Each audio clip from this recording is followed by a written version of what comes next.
The history of action RPG series of Ys is extensive, marked by many changes in platform, gameplay, visual style, and other things. That's what should ideally happen if your franchise lasts for more than 30 years. I have been a huge fan of this IP for a long time. I remember first hearing about Ys from a podcast around 2010. It was Talk Radar, and Brett Elston extolled the virtues of the amazingly difficult Oath in Felghana on Nightmare difficulty, proclaiming it to be a true test of any would-be gamer. I accepted the challenge, of course, as a newly minted survivor of Demon's Souls and God of War 3 on its highest difficulty. After about 20 hours of thumb-annihilating action, I came out with the experience thoroughly humbled and forever converted. My passion for Ys ignited like a supernova. It was with great delight then that I read the news of a new installment back in December 2022. In this case, Ys X Nordics. Nordics.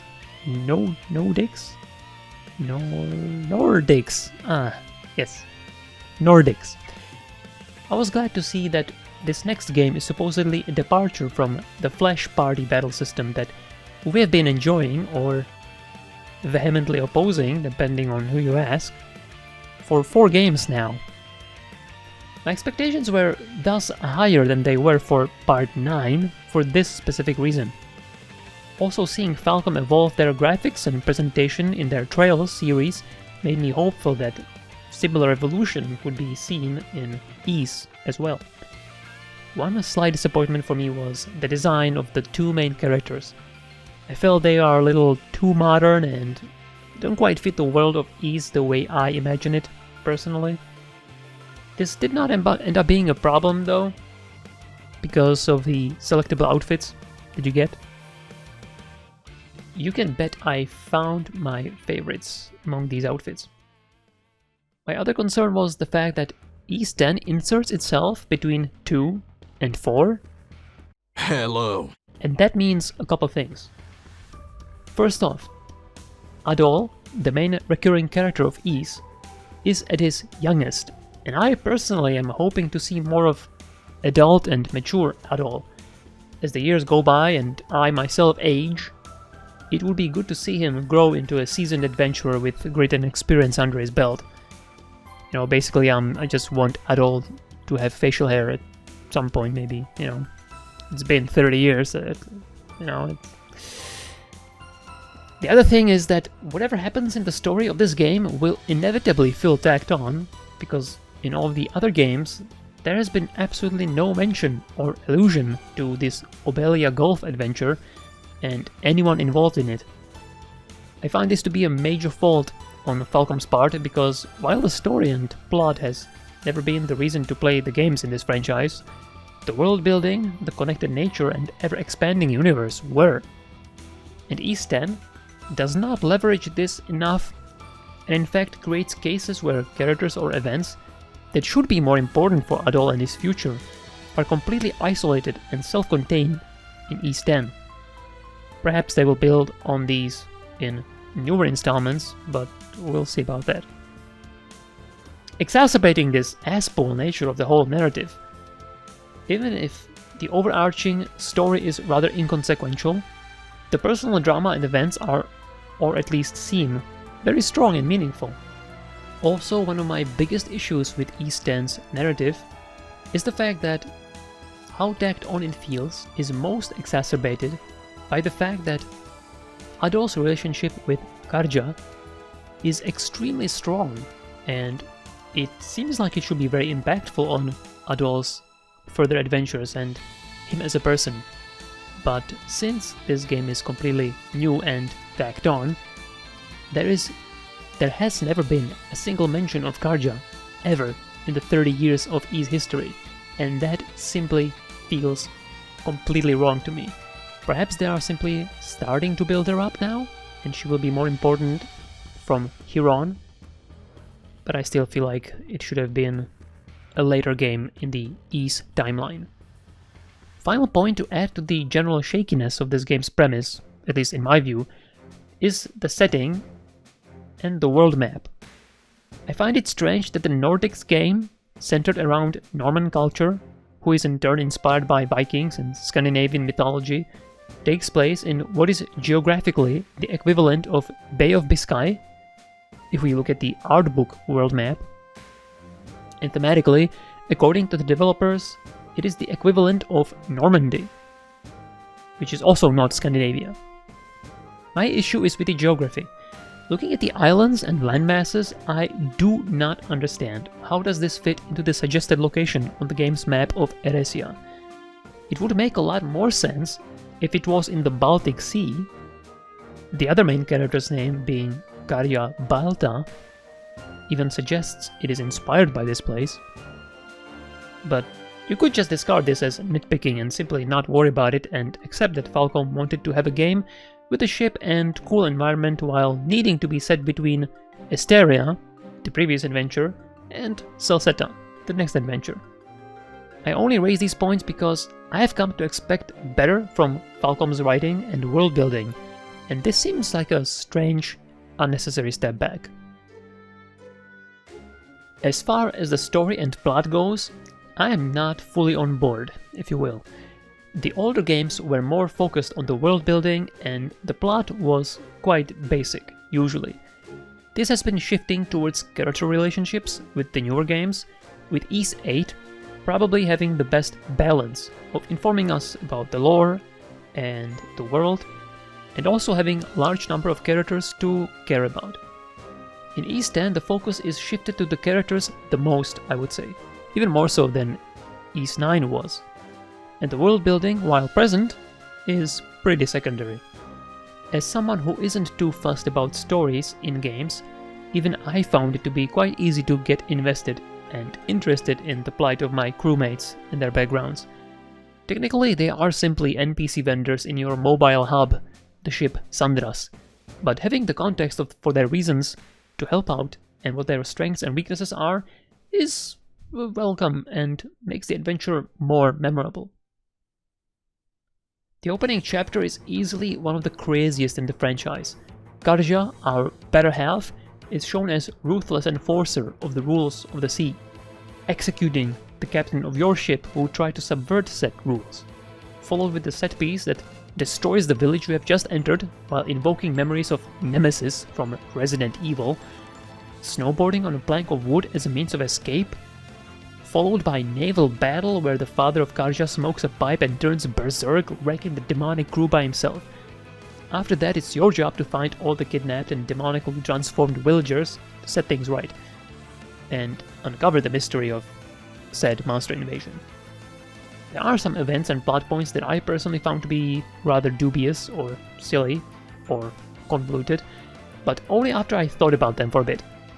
On surface level, it works just fine. There is room for interpretation though, so your mileage may vary. Maybe you will not have a problem like this. You might be able to better rationalize some of the actions taken. The main three villains are a bit tropey, but they are each pretty distinct individuals and they even seem to not really be working together, which was interesting to see. Each wanted to go about things their own way. Without spoiling the specifics, the final encounter of the game is probably one of the biggest highlights of the entire experience, and it's probably one of the best final encounters in the entire franchise. And that's also because it focuses on individuals rather than the world at large or some sort of world-shattering power or ancient evil. The themes represented are interesting, thoughtful, and they allow for some truly amazing scenes that will move you. Tradition, duty, redemption, loyalty, family, growth, and coexisting of cultures being some of these themes. The writing of the dialogues is kind of a mixed bag tonally. There are some modern language elements that don't feel all that immersive, but they are usually minor and acceptable. Outside of one specific scene with Karja that felt extremely out of place and out of character, and it really took me out thinking, Oh yes, this is Japanese fiction, thank you for the reminder. Now, when it comes to the characters themselves, I fell in love with basically everyone. Especially the priest, who was curiously optimistic and helpful while also being fascinated by Norman culture and history, and surprisingly being a very adept swordsman. The reason for his disposition and interests being particularly tragic and his goals admirable. Or the runaway noblewoman who learns to live in discomfort and finds true love with the clueless fisherman who found courage on the sea while unknowingly helping teach the noblewoman some common sense. Each NPC's story and personality was distinct, and I wanted to be a good friend or comrade to them. No complaints here. One final thing I would like to say with regards to the narrative: there aren't really any twists or turns, definitely far from what you could have seen in Ys 9. And if anything, there was a reverse twist, as in, I was thoroughly convinced something would definitely happen for sure, and it never did. That was a pleasant surprise. And the surprise is one of the things I appreciate the most in my years of playing video games. When something happens quite differently than I expect, that's interesting. Now let's get to the good part that I care about the most: gameplay and the music. These have always been the number 1 and 2 reasons why I keep coming back to the franchise.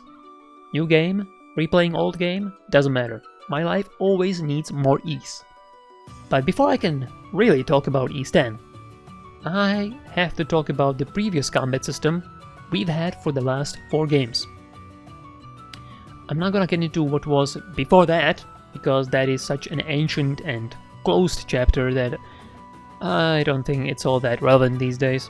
And as much as it pains me to say, even though these are what I would consider the best games in the series, I would be hard-pressed to recommend Falcom to go back to that system if they want to be more mainstream, I guess.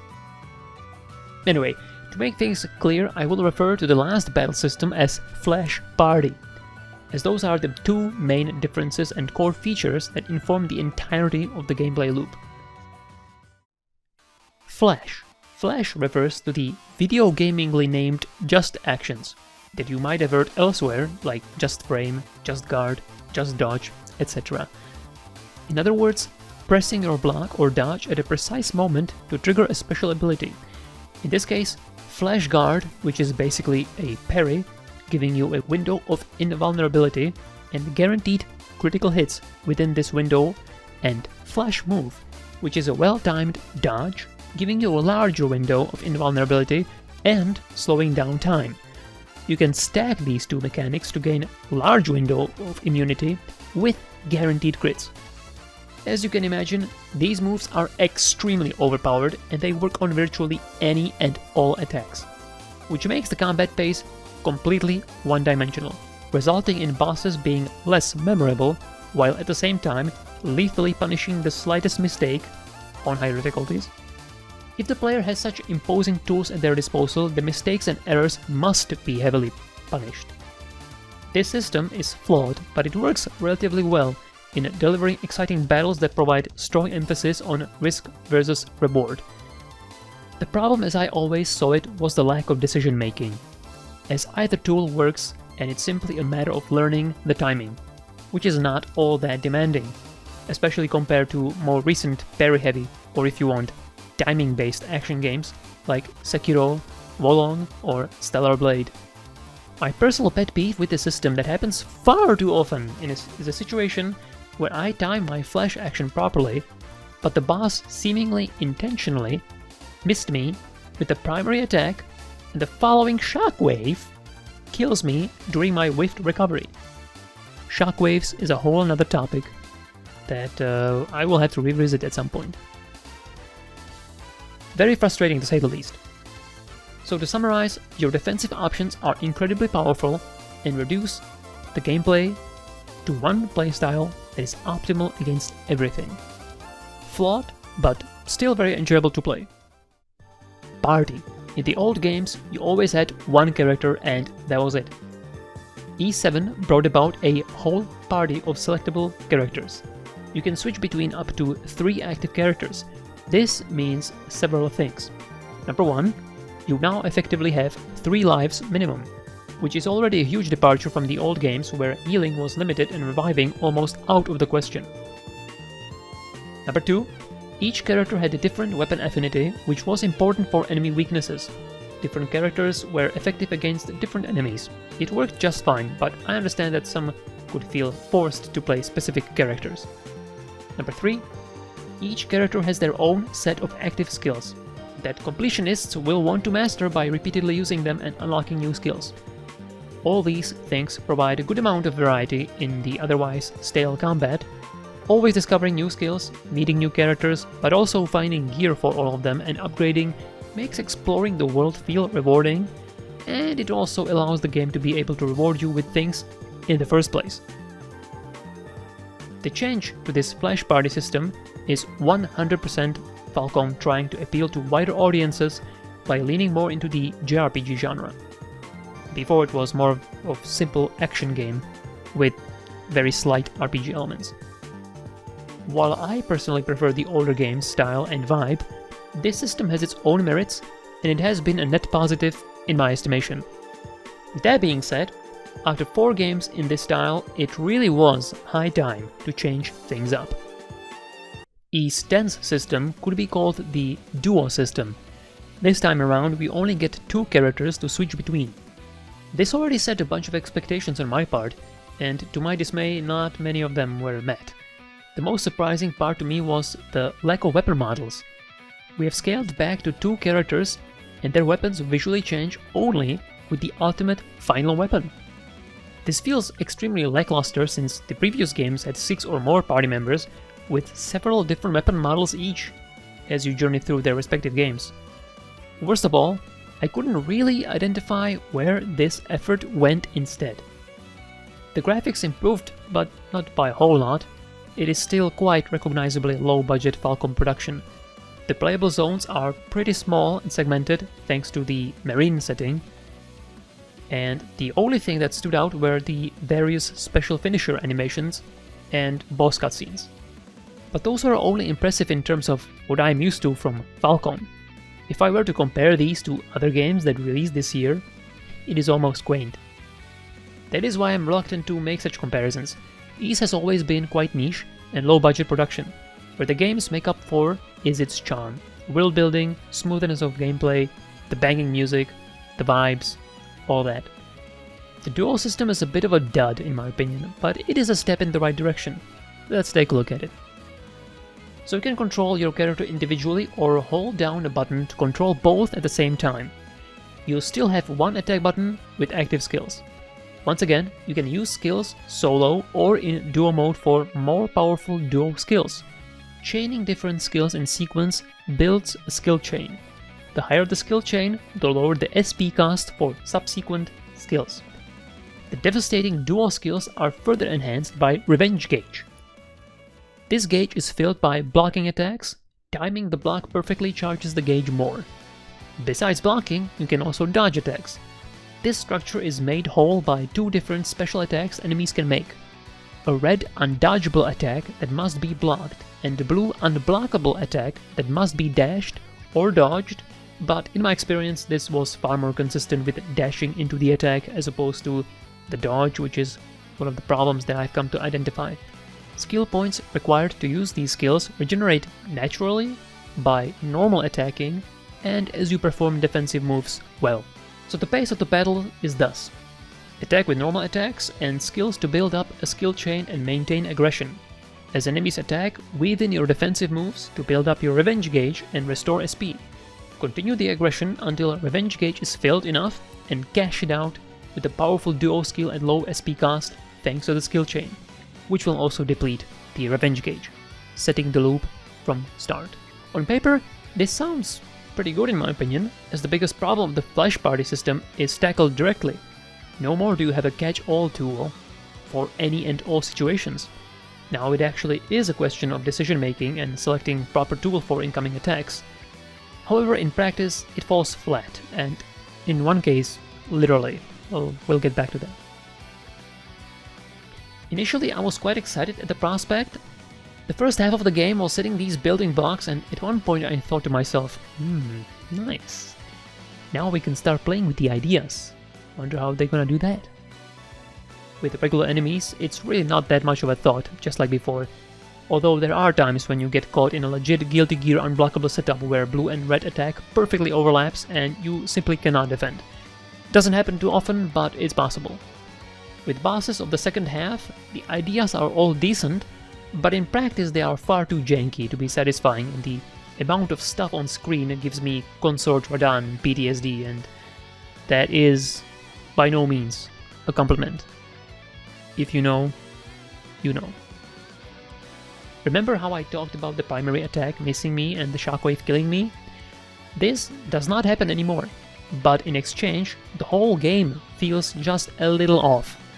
For example, enemy telegraphs and animations can be very minimal, which kinda has its charm because it harkens back to the old sprite-based games.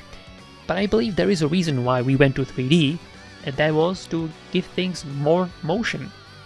Sometimes I didn't even realize the enemy was attacking, since all it did was float slightly faster towards me. Very low budget animations. Or if you even want to call it animations. Other times, a mob is performing its red attack by jumping up and slamming down. I'm fully prepared for the attack, to block it, but the enemy collides with my partner, which results in the timing to be basically impossible because you never know when the collision will finally resolve and the enemy actually finishes the attack. The upside is that the punishment is not nearly as severe as it was in Flash Party games, since you simply hold the block to negate all damage, but at the same time you are unable to correctly time the block for the optimal revenge gauge gain and possible counter attack by no fault of your own, which means it feels pretty bad. And there are more such things happening throughout the whole game. I played the game on Nightmare difficulty as I believe the first run of any Ys game is best on Nightmare. You get to know how the game works and see full movesets of the bosses, or at least that's how it used to be. In this game, even Nightmare was quite easy and straightforward. The lower difficulty you play, the more simplistic and button mashy the game will get. This might sound kinda bad, but it also means that the game is very accessible and the spectacle of the later skills and finishers is highly enjoyable and cool. It bears noting that the weapon affinity system is gone, and in exchange there is a break stat. Some enemies have armor that must be broken before damage to their HP can be dealt. This plays a minimal role, but you would do well to make one of your characters break focused. If I were to evaluate this attempt at revitalizing the Ys combat formula, I think it was a solid attempt, but it really cannot stay the way it is. It is actually impressive that they managed to make the game more layered with the defense, but in practice it is even more simple. And that's thanks to the lack of affinity and the blocking being good for 90% of the attacks, which can be simply held and not even timed. This game made me feel similarly as I did when I played Tales of Zestiria and Berseria. These games are really fun and they have good ideas, but it really is time for these developers to enter the current year and step everything up. Graphics, animations, presentation, etc. I am not one to require highest fidelity graphics, but Ys certainly looks very behind the times, and the ideas it has are let down by the overall production value. And when I look at the price tag, it's basically impossible to recommend Ys X at full price to anybody but the most hardcore fans, who already probably bought the game. Also, this game is furthermore impossible to recommend when it was very recently announced that there will be an expansion standalone game, Ys X Proud Nordics, which comes as an announcement very soon after the Western release. So if you bought the game on release like I did because you want to support Falcom and this very niche franchise, you can join me in feeling bad about my purchase. If it was a DLC expansion, I would be even very happy about it, as I would just load up my save file and everything would be great. But standalone being a complete new game that I have to buy again and also start from scratch after playing the game for 90 hours, exploring every nook and cranny, leveling everything up, feels really bad. We'll see how I feel about the whole thing in about 2 years when it finally comes out in English. And in the meantime, I will hope that they are remaking Ys 5 or also working on some other Ys game. Speaking of content, I was never the biggest fan of sailing and ship stuff, and it's not amazing in this game, to say the least. If you have played other games that have naval battles and such, you will probably not be super impressed. It works well enough though. Definitely better than the awful boat in Xenoblade 3. I'll say that much.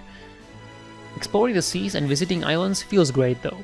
At the same time, you can easily tell it is a bit of a bloat and filler, and there are hints of Chikmar gameplay that you may be familiar with from games like Assassin's Creed. It is nowhere near as egregious, mind you, but it's there to some extent. You may enjoy it, you may not. If I try to look at it objectively, it's not great. It's not terrible. Fighting stuff, progressing my characters, exploring islands, opening chests, all felt engaging and fun.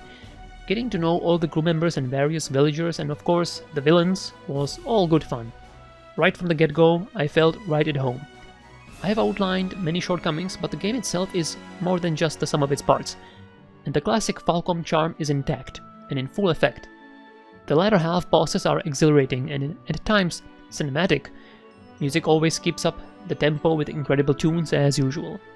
There is one boss though that is just abysmally awful. I do not understand what did the developer intend or mean by it, or at least the way I beat the boss did not seem correct, but luckily it is quite early in the game and it is the only truly weak boss design in the entire playthrough. Well, that and maybe the optional super boss. It was challenging or nightmare, but mostly for the wrong reasons, while being really annoying. When it comes to progression, besides having gear that are simply stat sticks, there are accessories. You can unlock more slots as you go. The accessories come with good variety of abilities and functions, however I can't say how viable they are. It seemed like the best way to make your character is simply getting more stats and damage. I did not bother with status ailments or defensive utility, when I could simply kill the enemy faster. On top of this, there is sort of a passive skill tree, which I also found to be rather illusory in terms of customization. Every upgrade I found was so incremental I could barely feel it. Upgrading the ship felt more impactful. I'm not saying the difference between low level and high level is small, but the journey itself feels rather flat. The most power I felt was with unlocking new skills.